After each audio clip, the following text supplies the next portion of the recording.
Hey guys, this is Justin. Hello and welcome to another video. One that's actually pretty different for the channel. I thought I would take sort of a day just to appreciate you guys and how much you add to my life, how much cool stuff you add to my life, and kind of just a really cool Star Wars community that's propped up around my channel, or just that I get to interact with, I guess is probably the more accurate way to do that. So there's two things I'm going to do for this video. I'm going to take some time and do a pretty long Q&A that not only gets patron questions like I try to do every month, but that also answers a wider array of questions. I'm going to just put up some footage for Battlefield or Halo or something. I want to tackle as much as I can without having to edit it. I will try to put timestamps so you guys can skip down below. But aside from that, I also wanted to showcase some amazing art that's been done on the Eckhart's Ladder Discord. I ran a $500 competition. The entries we got were truly incredible. You guys can go see it if you're on the Discord right now, but I also just want to take a second and give a shout out to some of the artists that I thought made some cool stuff. Now, there were way too many individuals who submitted to actually cover each great piece, so if you did submit art and I don't mention you by name, that doesn't mean I thought your work wasn't good or anything like that. Either way though, this should be a really fun video, definitely a longer one as I mentioned, so maybe put some gaming on or you can listen to this as you're doing something else. With that being said, I think we'll start with the Q&A, then the second half of the video will be the art stuff. I'll put timestamps so you can skip around down below. Alright, so we'll start with the patron questions, and just a reminder, we do these monthly. If you want to sign up to the Eckhart's Ladder Patreon, you get to ask me a question. I'll cover it in one of these videos. We only actually have a few patron questions today. The first is from Owen, who says, do you see the New Republic returning after Exegol? I think it's going to happen because the Resistance goal was to restore the Republic once they won. And that's kind of funny. I believe there's actually a line in the novelization about there being a new Republic. That's from Lando. It's just a joke. I do think the Republic will return. My random guess is I think it's going to be called not the New Republic, but just the Republic again. I think if you go too far into that new Republic, it just becomes too confusing. I think this will sort of be a blank slate to restart things. But yeah, I definitely think that we will get storytelling after Exegol, and of course the central government has to return in some way. I think they'll probably just call it the Republic, although I would not at all be surprised for them to call it the New Republic either. Alright, so this question is from Ahsoka. They ask two questions, the first from a PM I sent a while back. Why during the Clone Wars did Palpatine never have the Separatists attack the neutral systems? Doing so would have forced members of it to pick a side, putting more systems under his control, expanding the war. And I wouldn't say that Palpatine didn't do that. We actually see some of that during the Clone Wars. If I remember, the very first episode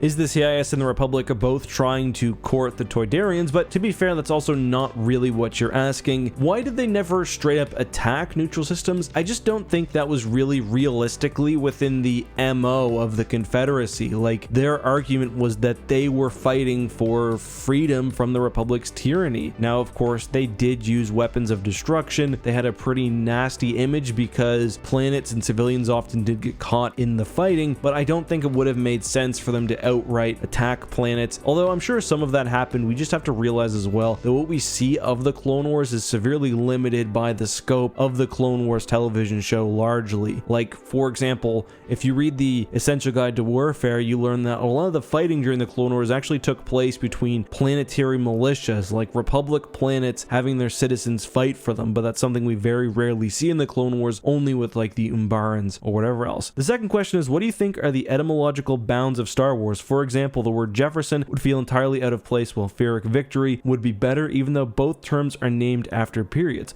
Other words to consider: burger, C-section, mausoleum, boycott, gerrymander, Machiavellian, masochism, sadism, sideburns, and more. That's also a really interesting question. I actually covered that entirely in a video, and that's definitely something that you have to consider on a case-to-case basis. Something like hell, for example, which generally has religious connotations, and even religious connotations related to specific religions, still makes its way into Star Wars, and the audience doesn't really bat an eye at. I think generally what you have to consider is the degree to which a word has taken on a meaning beyond its relation to the thing in the real world. So C-section, for example, I think that's totally fine. Jeffersonian, probably not. In the Bad Batch, they actually use the word draconian. I think it was in the season finale or one of the last episodes of the season. And again, that word's related to a real person, Draco or Draco, the Roman lawmaker. So yeah, I think it all really depends on how people perceive the word. If it's one one. Like, you couldn't use a Watergate reference, for example, in Star Wars. That's too clearly tied to a real event. I also don't really assume that Star Wars is meant to be a literal translation of what would have quote-unquote really happened. This is something that Halo actually deals with, and I talked about this in the video I made all about this. When the Forerunners are telling their story to humanity, they sort of sub in words. So Master Chief, when he's reading them, for example, the terminals in Halo 3 can understand them. Like, they call their fortifications the Maginot Sphere, knowing that that's a historical reference that actually came after the fact, but will help Master Chief understand. I hope that sort of makes sense. You can think of Star Wars that way if those sort of inconsistencies bother you. For me, I don't really think about it too much, but that's a really, really fascinating question. All right, so the third and final patron question, and guys, if you are a patron, there's 100 plus of you, make sure you submit your questions on those posts. Like, you might as well ask them. You can ask me whatever you want. It doesn't have to be about Star Wars. It can be about, you know, being a YouTuber. It can be about what my favorite color is, whatever. Anyway,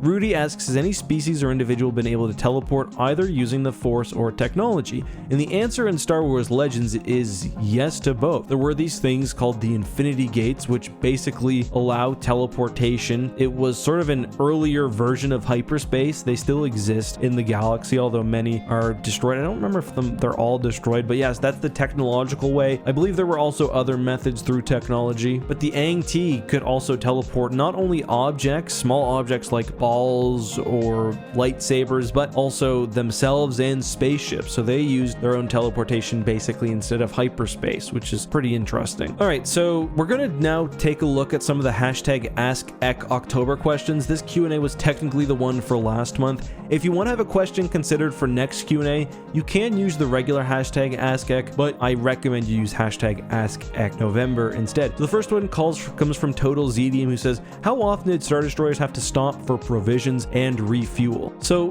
that number is largely called a ship's consumables, and at least that's what the old RPG guides would call them. The Star Destroyer's numbers are given 2 years, but there's no distinction made between the food, which probably can last a long time due to how storage works, and the fuel, which probably goes a lot faster. Like, a Star Destroyer would not be able to plow through space for 2 years, at least in Star Wars, where speed and momentum aren't maintained. I would imagine a Star Destroyer probably refuels every few weeks. Like, the Black Fleet Crisis talks a lot about how the Empire set up shipyards and stuff, and how each sector had shipyards, which facilitated operations in that part of space. So I imagine it was a pretty regular thing that Star Destroyers were stopping in, not only to resupply, but also to change crew and whatever else. All right, the next question is from Amy. This is a quite interesting one. They ask, I know I've asked Corey this question, but now I want to ask you, were credits in Star Wars backed up by anything? Gold, silver, coaxium, munes? And the munes part is interesting because if you read books like Plagueis, you learn that Munilinst is largely the backer of the galaxy's financial systems. I do imagine there is some sort of standard or some sort of backing for credits, whether it's gold or something else. I don't think Star Wars really has cryptocurrency as their credits. Other than that, though, I think Star Wars pretty wisely stays away from the specifics of their economic system. We know that credits, the value of a credit is not consistent even in two works set in the same day. So yeah, interesting question though. I wish I could give you a better answer. I just don't know. So we've got another one from Amy as well, who says, what if Darth Caedus's vision of the Dark Man ruling the galaxy had come true in his lifetime, meaning Darth Krayt revealed himself to the galaxy to try to take over?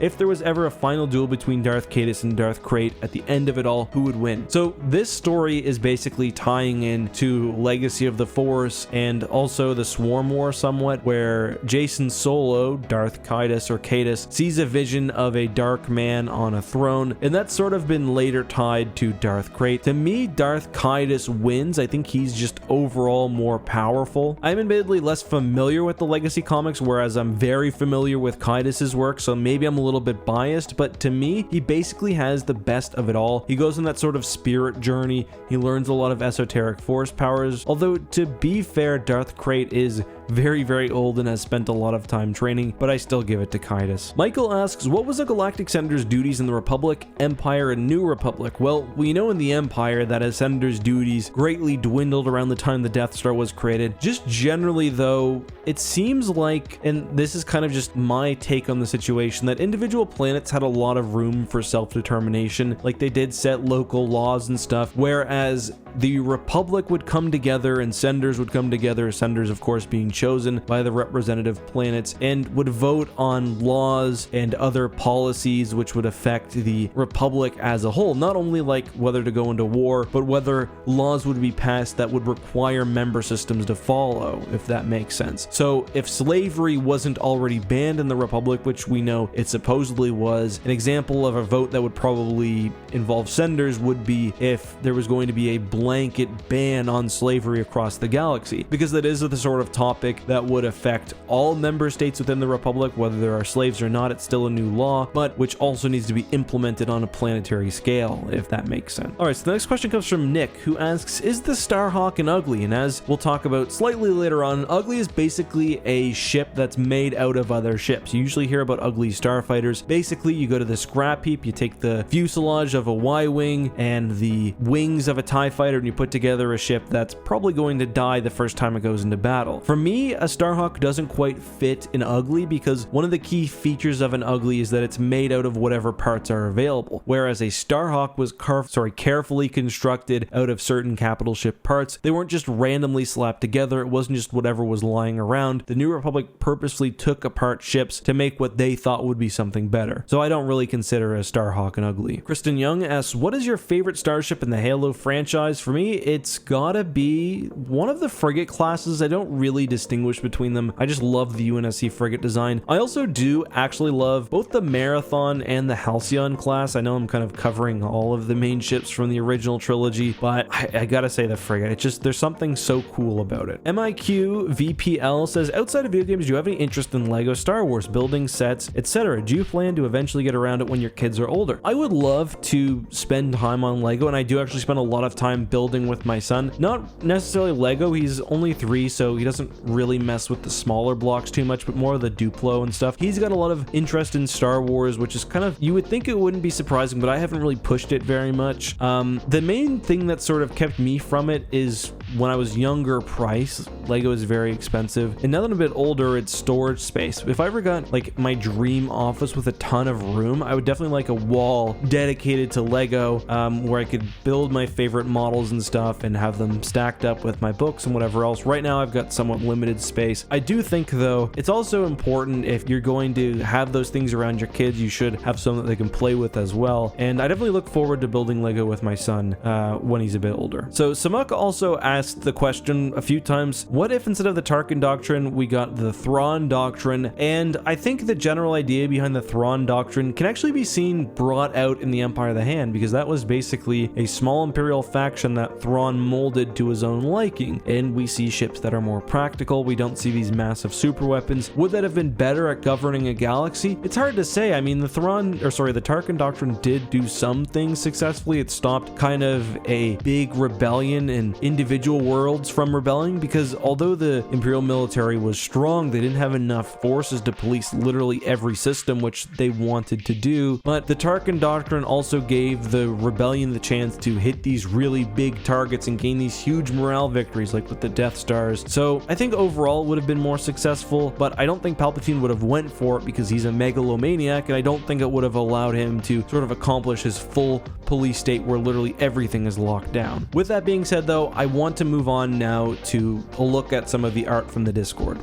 Alright guys, so we are reporting live from the art competition channel of the Eckhart's Ladder Discord. Just gonna quickly scroll through before we take a look at some of my favorites. You guys can just see there's a total breadth of work that was submitted for the competition. So many just really amazing pieces of art put together, and I just wanted to take some time to recognize some of my favorites, although really there were so many good ones. I'm kind of just going to do it in the order that they were posted, just highlight some of my favorites, but I also do want to take a second to highlight the winning post. It is right here. It is by Oceanology789. They won not only the love and admiration from everyone on the Discord, but also $500, which is very cool. If you want to, for one, look at these art pieces at your own leisure, or 2, submit for future art or meme competitions, make sure you join the Eckhart's Ladder Discord. I will be putting a link down in the description below.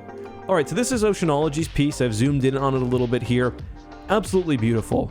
The thing that I loved about this piece compared to like a lot of fan art that I see, is that it's just really a proper piece of artwork instead of it just being a focus on a specific Star Wars ship or a specific planet. And no hate to that, by the way. It's a sort of total thing. Like, there's a lot of focus here on color and composition, and the whole thing just flows really nicely together. So Oceanology was definitely my favorite, and this was also an original piece created for the competition, which was one of their requirements. So just an absolutely beautiful picture. Not in fact the only one that they submitted though. Let me just scroll down and find the other. It was a planet, very different style, but sort of continually, or there it is, very different style obviously, but still the use of bold color, whereas the other one was like oranges and reds. This one of course has purple. Very unique. This is their take on sort of a fan created Star Wars planet. My favorite detail is the moon here, which has clearly been somewhat colonized, as has the planet. This is evidently a very big I like too how it seems like it's pockmarked by like asteroids, and like when my imagination gets going when I see this, I imagine maybe these cities are even built in kind of the larger craters, and you can kind of imagine from that why they're doing that. Maybe it's because they're hiding, or maybe it's because the solar radiation or something is too much. Lots of planets like that in Star Wars, though. I think that fits in nicely. So that was a great way to start the competition. I also really like XYS's submission here. They have a few others. I just really like the fact that this is a different medium, and that's one thing we saw a lot through the competition. Different mediums. We saw videos, we saw digital art, we saw hand-drawn art like we have here. This is the Executor and the Eclipse in a broadside battle. Very cool. An awesome ODST here. Another pencil one from Robert here. This is a Indominus Terminator. I knew it was some sort of 40k Marine. Some really cool pixel art, which I really love as well. And then we did see lots of really great models as well. A lot of this I'm not sure to the degree that was actually produced for this competition, but this is an absolutely beautiful Resurgent class, Clawcraft. Here's XYS's other traditional art piece. This is of course the Harrower, the Sith Star Destroyer. Whenever I see Harrower art, I'm always interested in how many cannons they put, because that's something that sometimes can shift depending on the source. So very cool. This is actually, I think, my favorite of the 3D ship models. It's the Bowbreaker Corvette, one of the ships that appears in The Rise of Skywalker. I love the CR90 as the base of a ship, and I love the engine configuration here. I just love a chunky CR90, and this is a beautiful model. This one is obviously a bit more of a meme. Egghart's Ladder. There's some references here to unfortunately can't turn it around on here. Some references to X2 and Egghart's Ladder. Really nice. Another traditional drawing that I want to point out. Another Dreadnought as well. This time the Providence. Beautiful. Love this UNSC ship. Here's another one. Egghart's Bladder. Again, more X2 and Egghart's Ladder memes. This is one that, for me, I love. This was one of the most impressive things that I saw submitted to the competition, and I would go over all of these if I had time. But this is the Rebel base at Hoth, Echo base, and it is huge. We've got the hangar. We've got like I think this is supposed to be some sort of like, well, we've got a Tauntaun staying here, a food grower here, the tactical center here. You can see kind of the insides of the hangar. It's really, really amazing. My main problem is this was obviously not made for the competition. So as much as I loved it, and same with this ODST suit, just really awesome. As much as I loved them, you know, not really for the competition. Kim had lots of great work. This composition's really, really nice. They were definitely really in the running for me as well. Some cool, really cool hand-painted figures. I've kind of wanted to get into Star Wars tabletop, but honestly, the prospect of painting them is kind of intimidating. All right, so this is Parallel Mayhem had two really cool submissions that were also near the top for me. They were in the running. One of Naboo, as we see here, another one of Mustafar. This is another one where the whole thing is better than the individual parts. Not to say that the individual parts are any bad. This is a beautiful planet model. The ship model is nice, but the way it all comes together is super satisfying. I love like the diffuse lighting on this vessel.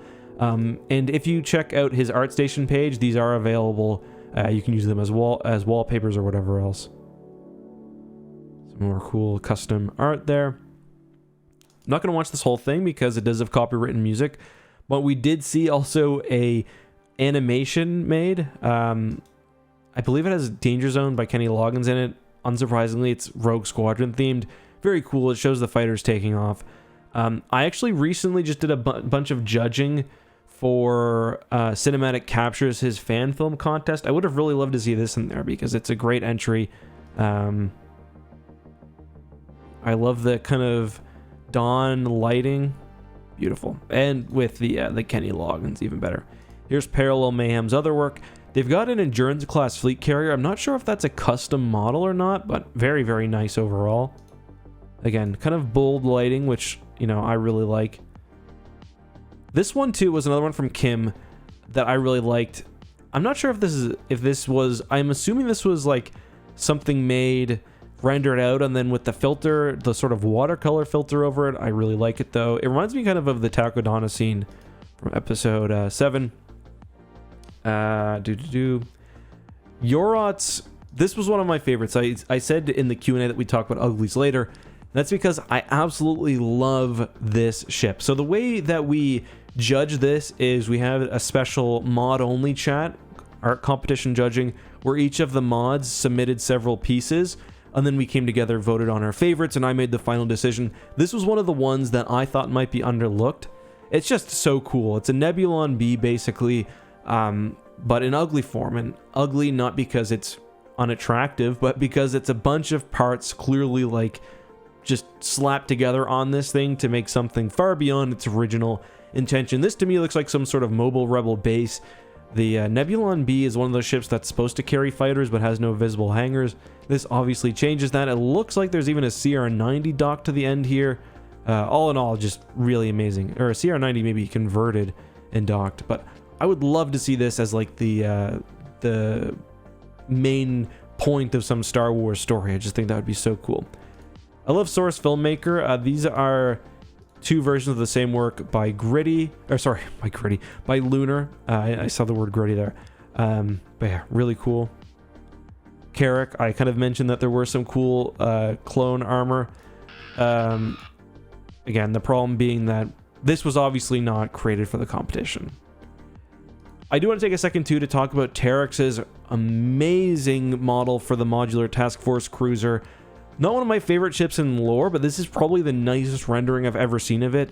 The modular task force cruiser is supposed to be just that, modular and made for different purposes, adaptable depending on the needs. You see it in Dark Empire. Just love the idea that it's got all of this hangar space that can be converted probably to whatever you want. This is, I think, the nicest version of the ship I've ever seen.